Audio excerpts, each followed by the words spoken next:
Romains chapitre 1, nous allons terminer ce chapitre aujourd'hui. Donc Romains chapitre 1, les versets 24 à 32.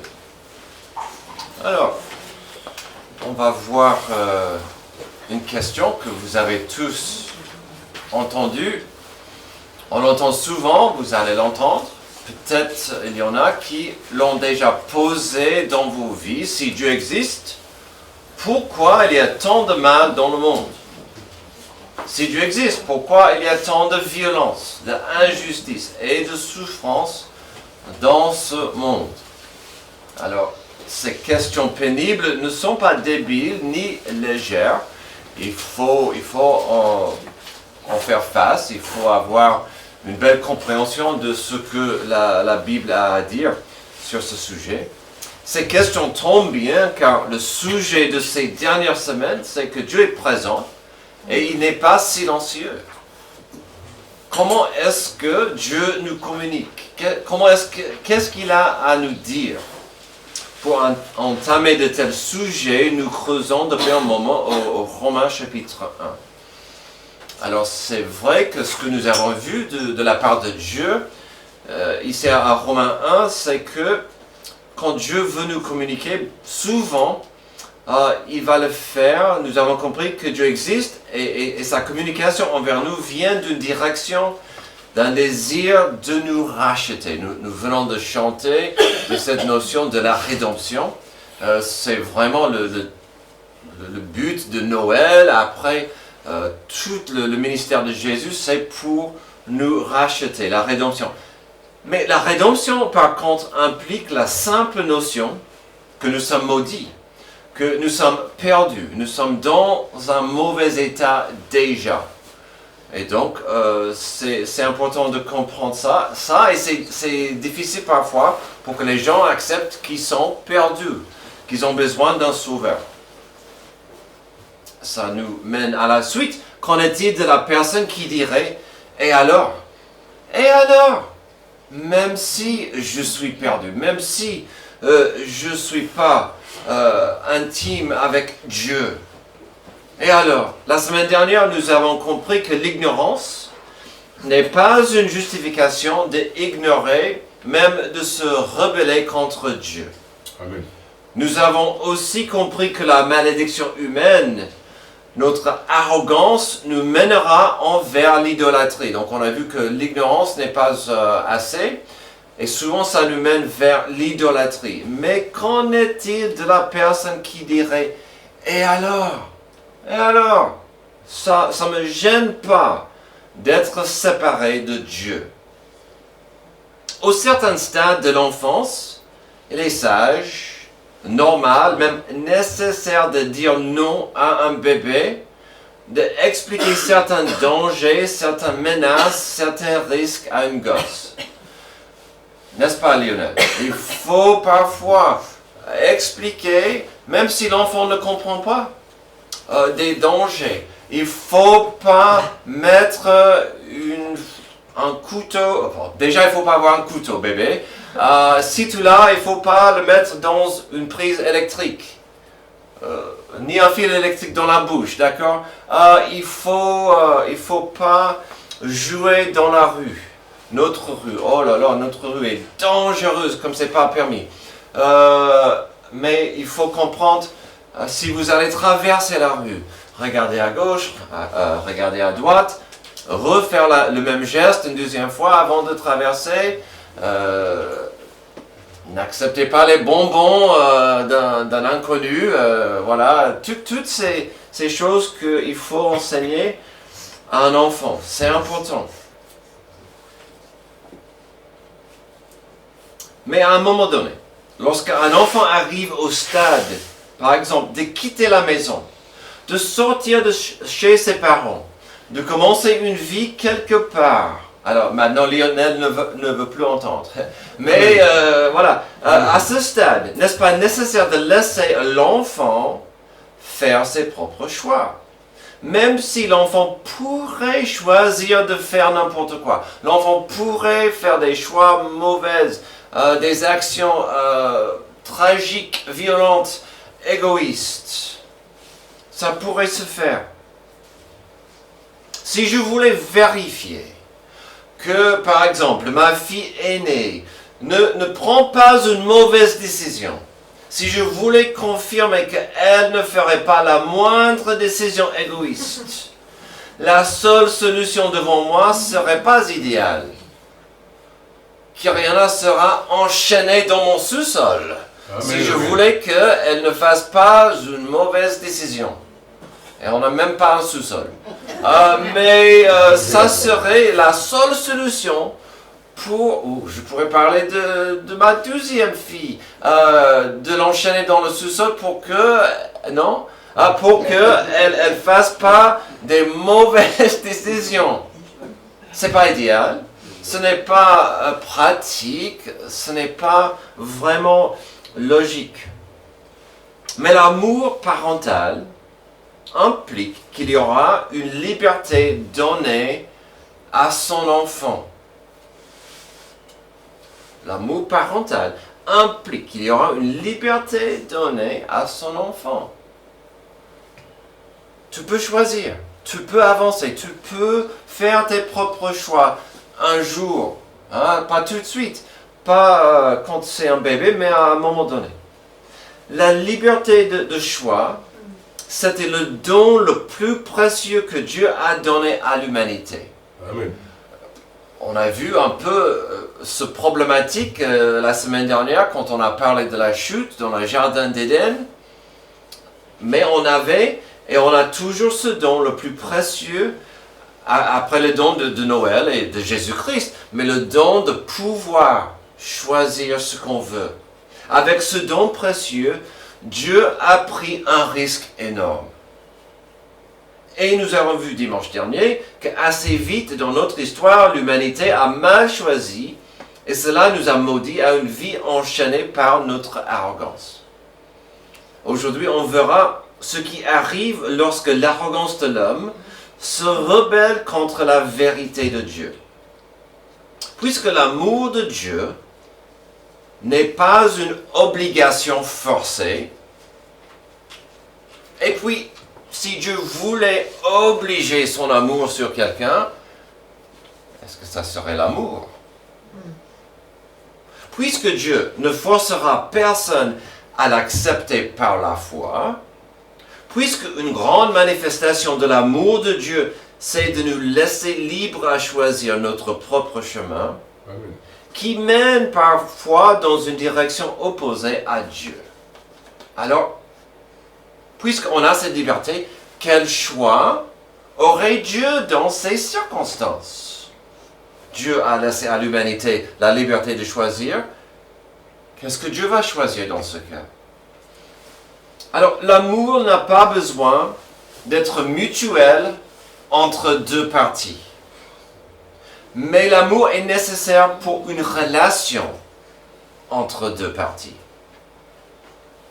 Je me répète, l'amour n'a pas besoin d'être mutuel entre deux parties. Donc, deux personnes. Si je croise l'homme de la rue, par exemple, et je ne parle pas d'Antoine, je croise l'homme de la rue. Amen. L'amour n'est pas forcément nécessaire là. Mais si je veux entamer une relation avec cette personne, éventuellement, l'amour sera nécessaire. Alors, quel choix aurait... et puis, ça me rappelle de notre étude de tout à l'heure. Idéalement, il y aura de l'amour dans l'Église. Il y aura l'amour entre un frère et une sœur. Et donc, si le pardon est nécessaire, ça veut dire qu'il y a un empêchement dans cette relation d'amour. Alors, quel choix aurait l'homme dans ces circonstances? Alors, des réponses que nous trouverons seront tristes, car l'amour de Dieu ne nous forcera pas à venir à lui dans la foi, dans l'humilité et la confiance. Qu'allons-nous trouver vis-à-vis de la liberté que nous avons de refuser Dieu? D'abord, quelle liberté Dieu accorde-t-il à ceux qui le rejettent? D'accord? Les gens sont en train de rejeter Dieu. Quelle liberté est-ce que ces gens auraient? D'abord, on verra la liberté d'inverser la vérité de notre responsabilité spirituelle. Verset 24. C'est pourquoi Dieu les a livrés à l'impureté par les désirs de leur cœur, de sorte qu'ils déshonorent eux-mêmes leur propre corps. Eux qui ont remplacé la vérité de Dieu par le mensonge et qui ont adoré et servi la créature au lieu du Créateur, qui est béni éternellement. Amen. Amen.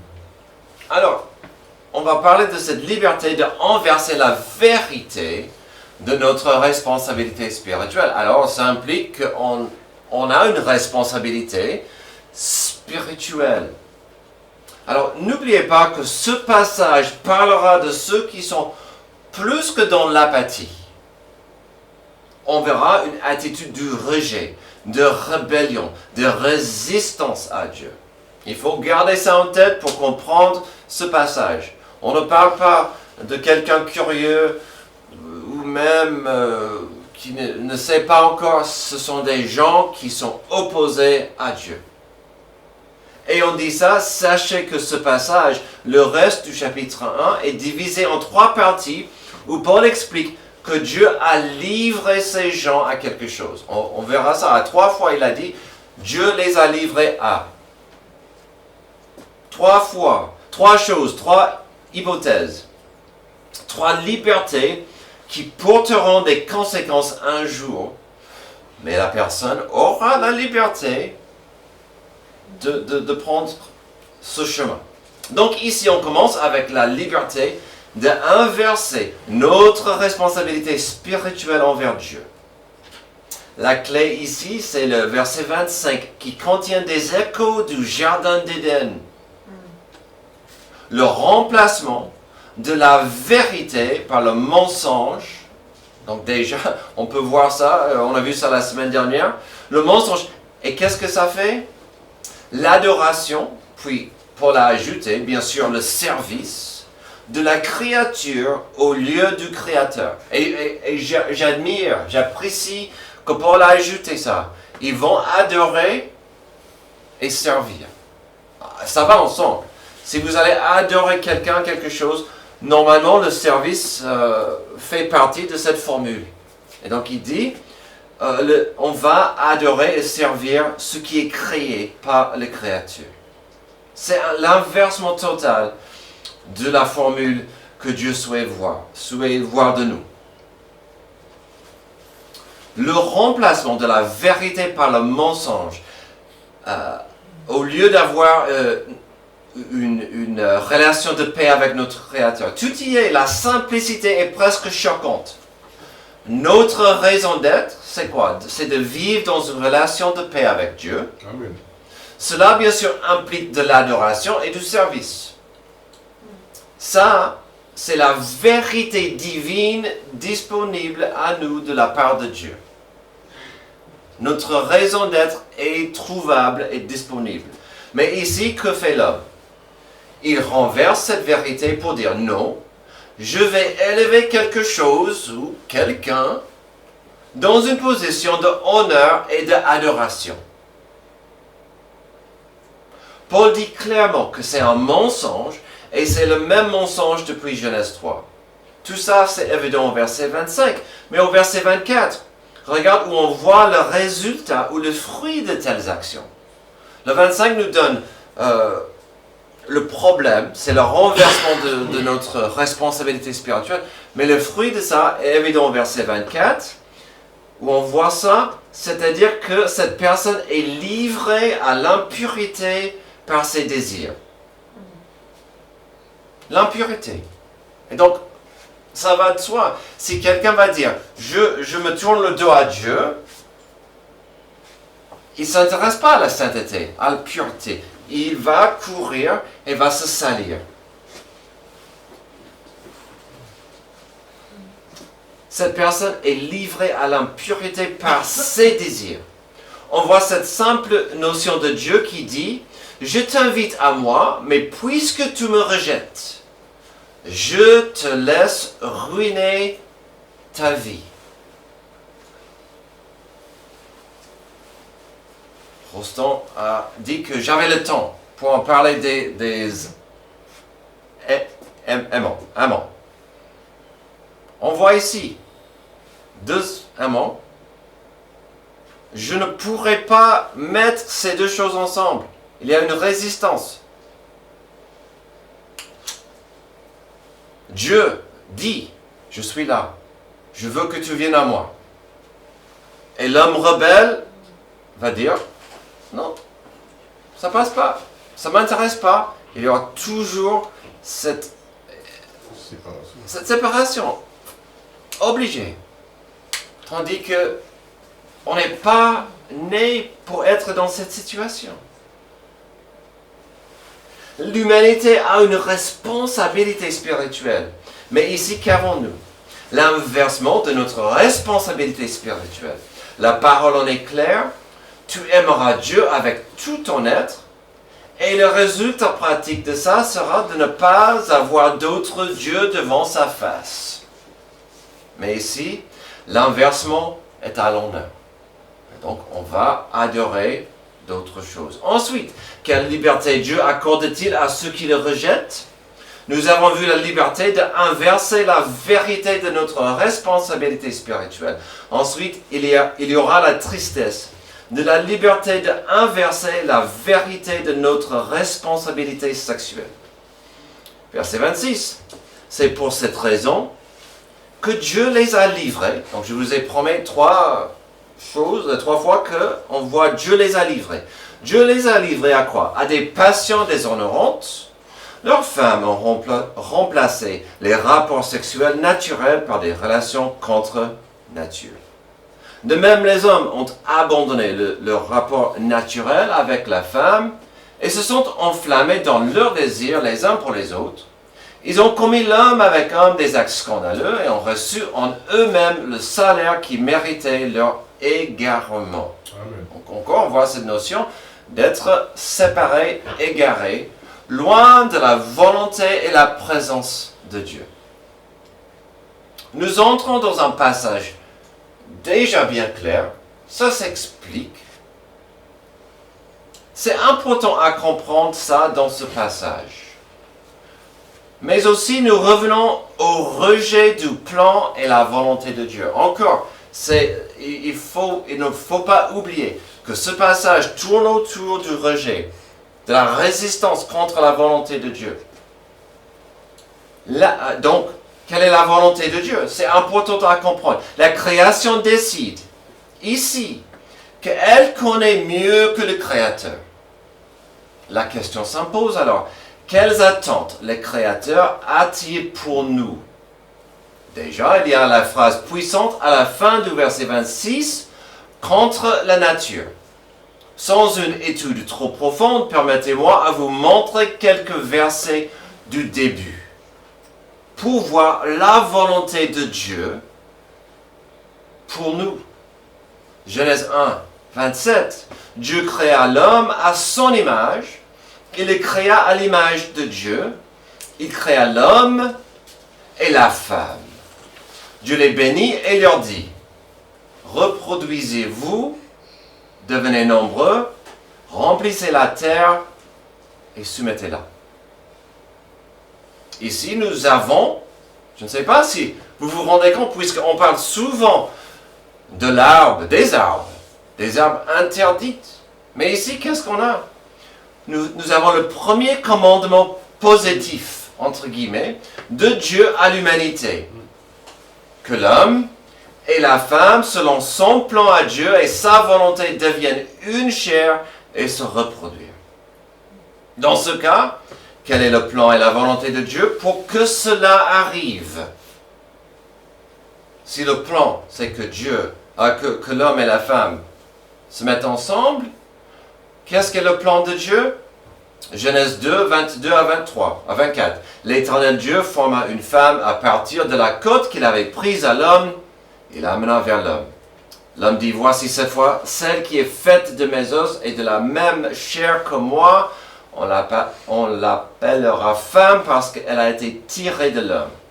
C'est pourquoi l'homme quittera son père et sa mère et s'attachera à sa femme et ils ne feront qu'un. Si on revient à notre deuxième point, je dirais sans honte que l'enfant adoptif de Dieu et l'Église de Jésus-Christ, nous avons une responsabilité de honorer le cadeau de l'acte de sexe que Dieu nous a donné dans son contexte originel. Si nous regardons l'acte de sexe tel que Dieu nous l'a donné et de mieux comprendre notre responsabilité, ça nous aidera d'imaginer un arbre. La plus grande partie de l'arbre sera le mariage où vous avez l'homme et la femme qui font une chair. Les branches de l'arbre auraient des branches principales de l'arbre, ce sont des enfants. Des enfants de tout âge. Les branches de l'arbre auraient la responsabilité de soutenir et de promouvoir le plan et la volonté de Dieu vis-à-vis de notre responsabilité sexuelle. Certes, il y a énormément de gens qui ne sont pas mariés, je comprends. Ce nombre compte et implique des jeunes enfants, des célibataires de tout âge, des ados qui ne sont pas encore là. Mais cela n'empêche pas que ces gens qui ne sont pas mariés auraient au cœur de soutenir et honorer le plan de Dieu vis-à-vis de l'acte de sexe, le mariage. L'enfant adoptif de Dieu, de tout âge, peut dire « Je veux honorer le plan de Dieu, la volonté de Dieu pour vis-à-vis du mariage. » Nos enfants vont apprendre des choses sur le sexe de toute façon. Et le monde et le Dieu de ce monde vont faire tout ce qu'ils peuvent pour enseigner et inonder nos jeunes avec leur vision des choses. Tandis que l'enfant adoptif de Dieu, peu importe son âge ou son état civil, aura la responsabilité de soutenir et de défendre la responsabilité sexuelle selon le plan de Dieu. Nous voulons la volonté de Dieu selon comment il a planifié et organisé notre futur. Donc les actes que nous voyons dans notre deuxième point vont contre plusieurs attentes de Dieu. Ce n'est pas fait dans le cadre de ce que Dieu appelle le mariage. Et en plus, c'est une attente de prendre un raccourci de plaisir pour contourner l'union profonde créée par Dieu. Une union qui aussi permet à la procréation humaine. C'est magnifique. Il n'y a rien plus précieux et important à la fondation d'une culture que d'avoir des familles soudées ensemble sous la main bénissante de Dieu. Il n'y a pas une fondation plus forte et précieuse que ça. Quand cela ne fait plus partie de la fondation d'une culture, elle commence à s'effondrer. Finalement, notre deuxième point, ici, est comme notre premier. Ici, nous voyons encore la continuation de ce remplacement de la vérité de Dieu par le mensonge pour inverser sa vérité et simplement pour se rebeller contre lui et dire « Je connais mieux que Dieu ». Aujourd'hui, notre question du jour est triste, mais nécessaire à voir. Quelle liberté Dieu accorde-t-il à ceux qui le rejettent? On a vu la liberté d'inverser la vérité de notre responsabilité spirituelle. On vient de voir la liberté d'inverser la vérité de notre responsabilité sexuelle. Troisième, on verra la liberté d'ignorer la vérité de notre responsabilité relationnelle. Verset 28. Comme ils n'ont pas jugé bon de connaître Dieu, Dieu les a livrés à leur intelligence déréglée, de sorte qu'ils commettent des actes indignes. Ils sont remplis de toutes sortes d'injustices. C'est intéressant, Dieu les a livrés, voici notre troisième fois, on voit Dieu les a livrés à leur intelligence déréglée. On a passé quelques semaines en train de voir la sagesse de Dieu. Ici, on voit la sagesse de l'homme. La sagesse de l'homme. Dans ce dernier passage triste, il n'y aura pas forcément un inversement de la vérité de Dieu. Mais il y aura un refus, une rébellion flagrante de ce que l'homme comprend, c'est la vérité, sur sa responsabilité vis-à-vis de son attitude et son comportement. Alors déjà, ce n'est pas un mystère, au moins pour nous, mais je pense que l'homme le sait. Même l'homme de la rue sait qu'on est fait dans l'image de Dieu. On est créé dans l'image de Dieu. Ça donne à chaque humain une valeur précieuse et immense. Cela aussi implique que chacun de nous a une conscience en nous. Cette capacité de Dieu qui nous permet à connaître la différence entre le bien et le mal. Donc, étant créé dans l'image de Dieu, on est précieux, on a cette conscience pour nous aider à nous guider vers ce qui est correct. Puis après cette vérité simple d'avoir une conscience, il reste les deux plus grands commandements de Dieu pour l'humanité. De aimer Dieu profondément, avec tout son être, et d'aimer son prochain pratiquement. On en parle souvent ici, on appelle ça l'amour au carré. Et Jésus a dit, c'est les deux plus grands commandements dans toute la parole. C'est vraiment la fondation de toute la parole de Dieu. Aimer Dieu, aimer son prochain. Pas toujours facile, mais très très important. Voici notre responsabilité relationnelle. C'est pourquoi je l'ai mis au carré. Parce que on a cette responsabilité d'être dans une relation de paix avec Dieu et avec notre prochain. Mais qu'est-ce qui va arriver quand on tourne le dos à Dieu? Notre passage termine avec une longue et triste liste d'actions et d'attitudes. La plupart seront facilement repérées comme des péchés contre autrui, même si certaines seront contre Dieu. Bien sûr, les méchancetés envers autrui arriveront plus souvent et facilement lorsque quelqu'un s'en fiche de Dieu. Quand on s'en fiche de ce que Dieu veut ou pense, il est bien plus facile de faire n'importe quoi vers mon prochain. C'est pourquoi les dieux n'ont pas envie de penser à ce que Dieu pense et attend de moi. Et donc c'est fait exprès que je parle beaucoup ici de la responsabilité relationnelle au carré. Il y a une autre raison pour laquelle il faut voir cette liste d'un point de vue au carré. Le verset 28 explique encore ce que des gens feront lorsqu'ils s'en fichent de Dieu. Puis on verra au début du 29 le résultat de cela envers autrui. Donc encore, on voit la personne rebelle et dure. Que fait Dieu dans ce cas? Encore, il va le livrer à son intelligence déréglée et tordue. C'est pourquoi nous parlons énormément cette année de l'importance d'avoir une intelligence renouvelée par Dieu. Mais voyons la suite, car c'est lié à quelque chose d'important de la semaine dernière. Le premier verset de notre passage dimanche dernier était le verset 18, qui a préparé le terrain pour nous. Le verset 18 a dit « La colère de Dieu se révèle du ciel contre toute impiété et toute injustice des hommes qui par leur injustice tiennent la vérité prisonnière. » Nous avons vu que le mot « impiété » signifie un manque de respect envers Dieu.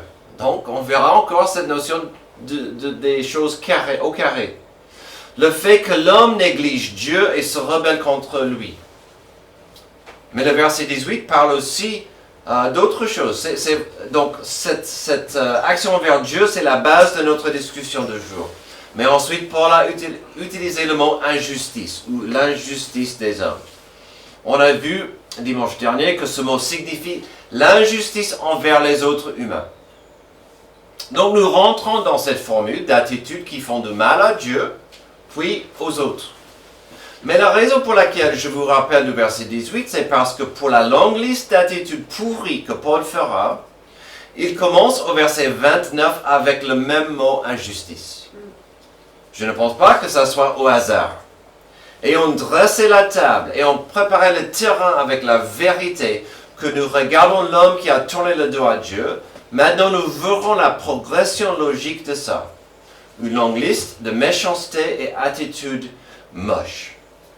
Donc le verset 29, ils sont remplis de toutes sortes d'injustices. Voici le mot qu'il a déjà utilisé. Et c'est comme si c'est la porte. C'est l'injustice globale envers autrui. Et donc, ils sont remplis de toutes sortes d'injustices, par exemple, d'immoralité sexuelle, de méchanceté, de soif, de posséder et de mal. Donc, c'est une longue liste. Les choses sont assez claires. Voilà donc, Paul commence avec ce mot pour que nous comprenions la suite. La première chose qu'il liste, c'est l'immoralité sexuelle. Chose qu'on vient de voir dans notre deuxième point. Mais ici, il nous rappelle qu'il y a d'autres façons d'être dans le péché vis-à-vis de l'immoralité sexuelle. Ensuite, il cite la méchanceté. Dans le grec, ce mot implique le désir de faire mal aux autres, le désir d'injurier, de blesser, de détruire autrui. Et donc, on voit cette attitude des gens qui veulent faire du mal à quelqu'un d'autre. Il y a la soif de posséder. C'est un problème dans notre culture et je pourrais être coupable de ça, de vouloir posséder plus. Il parle du mal. Ça, c'est l'attitude globale du mal. C'est moins une action, plus une attitude. Sachez qu'à mon avis, on pourrait prendre des heures et des heures si on voulait chercher des définitions profondes de chaque mot dans cette liste. Je sais que vous n'avez pas envie d'être ici toute la journée. La plupart de ces mots sont assez clairs pour comprendre le problème et le danger de chaque attitude. Donc, on va continuer. Ce qui est aussi important à saisir ici, c'est de voir que cette liste parle de plus des attitudes du cœur que des actions du corps. D'accord? On voit plus les attitudes qui pourraient mener à l'action, mais c'est vraiment les actions qui infectent le cœur de la personne. Il continue. Leur être est plein d'envie. Ah, c'est triste comment il commence ça. Leur être est plein. De quoi? Envie. De meurtre, de querelles, de ruses, de fraude et de perversité. Rapporteur. Alors, ce n'est pas 100% de cette partie de la liste, mais pas mal ici peuvent sortir par la bouche. Donc, on voit certaines attitudes moches qui s'expriment souvent par ce qu'on dit. Querelles, des ruses, des fraudes, rapporteurs. Ensuite, on passe au verset 30. Ils sont aussi médisants, ennemis de Dieu, arrogants, orgueilleux, vantards. Alors, médisant, ça c'est de tenir sur quelqu'un des propos malveillants, de révéler ses défauts. Encore cette attitude de vouloir blesser. Il continue. Ingénieux pour faire le mal. Ah, ça c'est triste. Si quelqu'un est doué pour faire le mal, ça veut dire qu'ils y réfléchissent. Ils y pensent. Ils sont doués à faire le mal. Rebelles à leurs parents. Dépourvus d'intelligence, de loyauté, d'affection.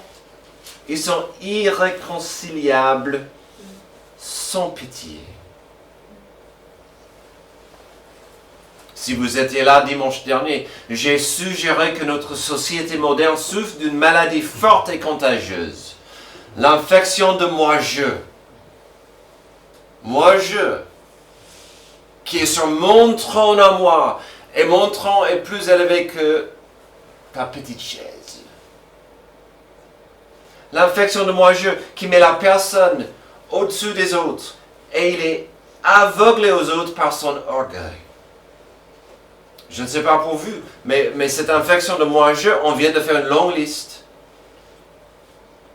qui sont liées à cette attitude. Voici une liste malheureuse qui reflète bien ces attitudes. On continue au verset 34. Et bien qu'ils connaissent le verdict de Dieu déclarant dignes de mort les auteurs de tels actes, non seulement ils les commettent, mais encore ils approuvent ceux qui agissent de même. On ne veut pas toujours faire des choses mauvaises toute seule. Est-ce que je peux être ton coach, petit? Te joindre à moi, on va faire le mal ensemble. Bravo! Tu grandis dans ton chemin d'être un crétin, d'être mauvais pour la société. Bravo, continue comme ça.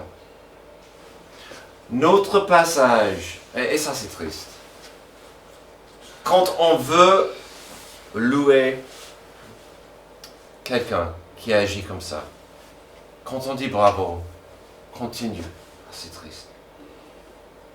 Notre passage, notre chapitre termine avec une proclamation forte et flagrante. Le rebelle que nous avons vu aujourd'hui aurait une compréhension de son attitude et ses actes. Il comprendra bien la simplicité de Romains 6, 23. En effet, le salaire du péché, c'est la mort, mais le don gratuit de Dieu, c'est la vie éternelle en Jésus-Christ notre Seigneur. Le verset 32 implique que cette personne comprend bien Romains 6, 23. Encore, il dira, et alors? Et alors?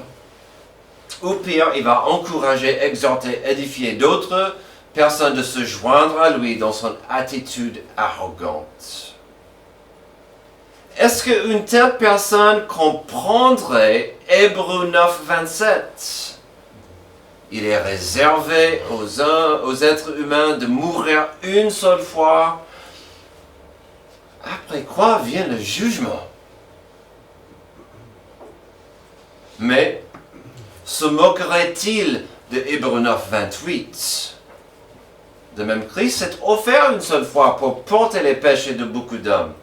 Puis il apparaîtra une seconde fois sans rapport avec le péché à ceux qui l'attendent pour leur salut. On voit les deux camps. On voit les deux groupes. Dieu est là. Il n'est pas silencieux. Mais l'ironie forte de ce passage, c'est que sur plusieurs niveaux, lorsqu'il s'agit de l'arrogance et la rébellion de l'homme, Dieu laisse l'homme agir. Certains prennent ça pour un silence ou une absence. Mais à la fin de la journée, c'est notre liberté en jeu, la liberté de choisir. Et Dieu dit, je veux que tu me choisisses moi. Mais je vais pas me forcer sur toi. Aujourd'hui, nous avons considéré une liste moche et méchante. Je sais que j'en parle souvent, mais quand on considère cette liste que Dieu permet, on peut voir pas mal des attitudes visibles à la croix. À la croix, il y avait la méchanceté, le désir de faire mal à autrui. On voit l'avarice au pied de la croix. On voit la médisance. On voit la haine, on voit l'arrogance. On voit les gens sans pitié au pied de la croix. Par rapport à ces gens, Jésus a dit, heureusement, Père, pardonne-leur, ils ne savent pas ce qu'ils font. En même temps, nous savons que ce jour-là, certains cœurs ont compris et ont accepté Jésus-Christ pour qui il est vraiment. Le brigand, le soldat romain, ils ont compris, ils ont accepté l'importance de qui est Jésus. Hébreux 9. Il est réservé aux êtres humains de mourir une seule fois, après quoi vient le jugement. Ça, c'est la mauvaise nouvelle. Mais notre Dieu, c'est un Dieu de la bonne nouvelle. L'évangile, c'est quoi? De même, Christ s'est offert une seule fois pour porter les péchés de beaucoup d'hommes. Puis il apparaîtra une seconde fois, sans rapport avec le péché, à ceux qui l'attendent pour leur salut. Amen. Regardons vers Jésus et partageons cette vérité qu'il a porté nos péchés sur lui. Prions.